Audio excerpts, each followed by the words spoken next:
It's the year 2019, and Avengers Endgame just came out.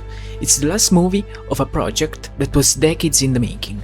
With 22 total movies, the MCU was a machine worth billions of dollars. But little did they know that something was about to change the way we see superheroes and destroy Marvel's cash machine forever. Oi. If you've been living under a rock, The Boys is a TV show inspired by the comic The Boys. It talks about a world where humans with superpowers exist, but they are not your perfect superheroes. They are more like superstars doing movies, podcasts, and even advertisements. Theme parks, video games, a multi-billion-dollar global industry supported by corporate lobbyists and politicians on both sides. And like real-life superstars, some of them are peculiar, so to speak. But what made The Boys so attractive?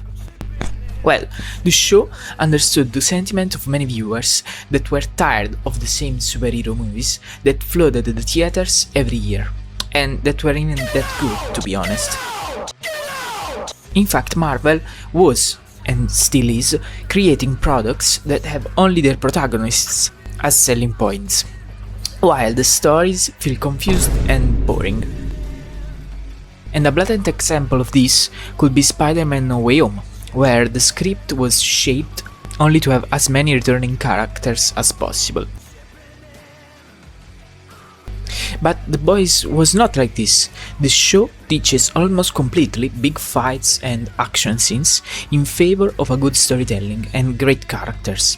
In fact, here the supes are not the manifestation of good and morality, but are instead selfish and evil individuals that use their powers and influence only to do everything they want, whether it is SA or badly injure somebody. And they are a faithful depiction of many rich and powerful individuals in our society, and it's easy to think about scandals like the Me Too or Jeffrey Epstein when watching the show. Inside this context, Billy Butcher and the others represents us, the poor, the abandoned, the common people who struggles against the injustice of modern society. They are the fire that wants to burn a world based on lies, represented by Vought, that sees everyday people only as ships to exploit for their own benefits. The Boys embodies also the punk sentiment of the 70s, where the people are fighting by any means necessary an unfair battle with society, only fueled by their anger and their thirst for justice. What have you got to lose? You ain't already lost. And all of this is translated visually by presence of adult themes, irony, by a strong, mean and irreverent language, and especially by the use of gore as a way to make every encounter and every fight purposely too extreme to be true. And last but not least, the characters, because the show makes a great job at creating interesting and memorable characters, both thanks to incredible actor performances like Anthony Starr as an example, and to a very solid script and direction. In fact, many times during the seasons, we are brought to question the choices that some of our protagonists must take, and often changing our consideration of them, whether it's positive or negative. So, The Boys broke the internet because they actually talked to people. They showed the MCU and the whole industry that projects made with effort and passion could destroy cinematic universes built over decades of work. But unfortunately, this won't last long. With the release of the final season, that is like the last nail in the coffin for me, but we'll get to that in a minute, many fans realized that something in the show was missing, almost like all the magic that made the first season so great just vanished. And if you feel the same, well, you're right. Unfortunately, the show has suffered from stagnation and poor production decisions that brought us to this disappointing last season. So let's see what are these issues, shall we? One of the biggest problems in the show is that all the protagonists have already completed their respective character arcs by the end of season 3. As a result of this, we have protagonists that feel predictable at best and useless at worst. We have Yui, which is constantly divided between doing the right thing or giving to the rage and violence. Kimiko, Frenchie and Starlight are there just to create romantic tension that never leads to any real consequence, while Mother's Milk is just there, I guess.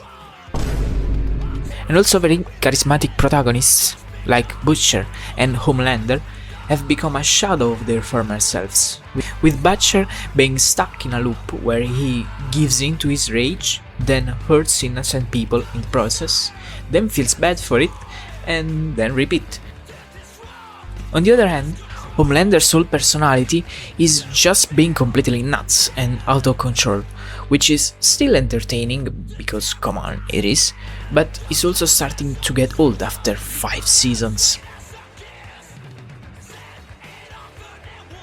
And this is why side characters like Soulja Boy, Sister Sage, The Deep, and even Ashley have so much more screen time compared to the main cast, because they have still character arcs to finish and can take part in interesting situations.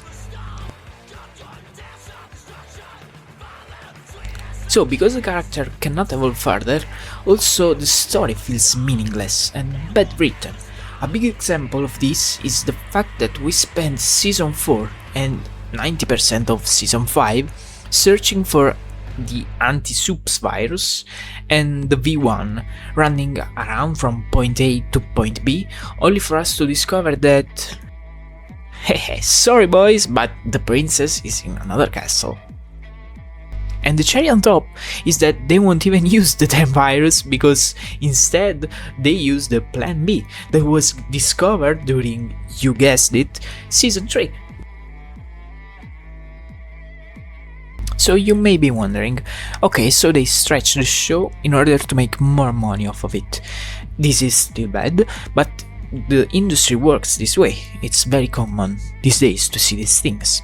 And you will be right, but there is another thing that adds up into ruining the show, and that is the Vought cinematic universe. In 2023, Amazon released the Gen V, a spin-off series of The Boys that served as a bridge from Season 3 to Season 4. To be honest with you, Gen V first season was actually good. We had a new cast of interesting protagonists set in the Godolkin University, and I think that being set in the same universe but having little to no connection with the main series gave them more creative freedom to experiment and have fun. Unfortunately, Gen V's Season 2, which set the ground for the final season, made a complete U-turn, trying very hard and with bad results to become an important element of the main show. With poor reception from the public, the production decided to cancel season 3 of the spin-off. Yes! Yes, boys! Yes! We did it! We saved the show! We saved the butt! Oh shit. Shortly after the cancellation of Gen V, a new spin-off series has been announced.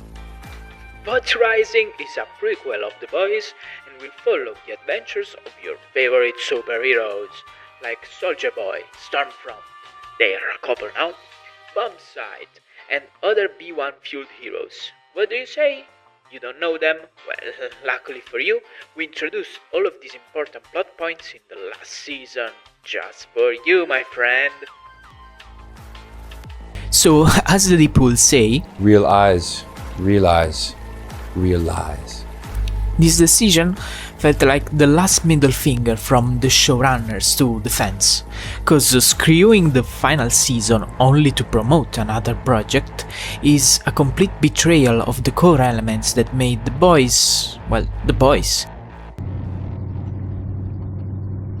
A little bit of Monica in my life, a little bit of Erica by my side, a little bit of Rita. Cause now they are just like the MCU, A soulless company that prefers to milk an IP as long as possible, regardless of the quality and regardless of the fans. And in true The Boys fashion, the fans of the show actually pointed out these things many times to the production team, and especially to its showrunner, Eric Kripke. They pointed out that the show felt very stretched, starting from season 3, that all the spin-off were creating a chaotic experience, and that season 5 felt like a big filler episode. Kirky's response, however, was not what we expected. Quote, "Television is a character business. If you don't spend the time moving 15 main characters throughout their emotional places, then when you get to the finale, nobody cares. What do you want? A giant battle in every episode? If you just want people shooting and going pew pew, you're watching the wrong show." End quote.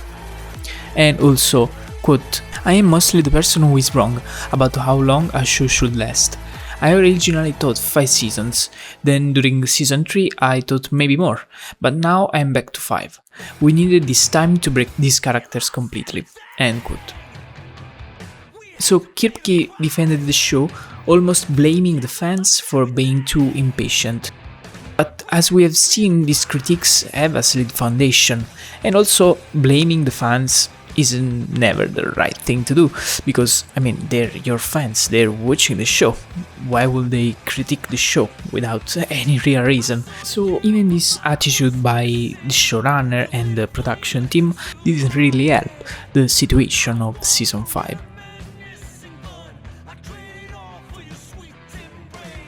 So at the end of the day, is The Boys completely ruined by this last season? I don't think so. It is true that I talk shit about it for 10 minutes by now, but with all its errors, I think that it's still enjoyable, mostly because all the protagonists are staying true to themselves. And I'm recording this before episode 7, but we have seen that characters like A-Train and Frenchie had a fitting conclusion to their stories, and I think that this will be true also for the rest of the cast. I hope that this won't be an ending like Game of Thrones or Stranger Things. I also have an idea on how some storylines might end, especially Butcher and Homelander. I'm pretty sure that Butcher's story will differ from the comics, and I expect that he will die, protecting someone he loves like Ryan or Yui, showing us that despite his errors, he deeply cares for his friends. On Homelander instead, something tells me that he could have a more poetic ending, where he survives the last episode, but loses all his superpowers, turning from quote-unquote god to a normal human. This could be a very fitting ending for his character, but I'm not so sure about this one. I would also point out that the satire and irony of this season was nice. Not as good as the first seasons, but still alright.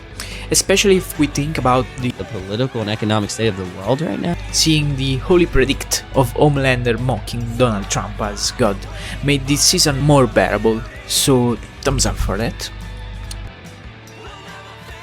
So what we can do now is just wait for the finale and hope for the best. Also tell me what you think about season 5 and if you'll give Vought Rising a shot. I think that I'll probably watch it just for a review, because I don't have a good feeling about it. Anyways, thanks for watching. See ya!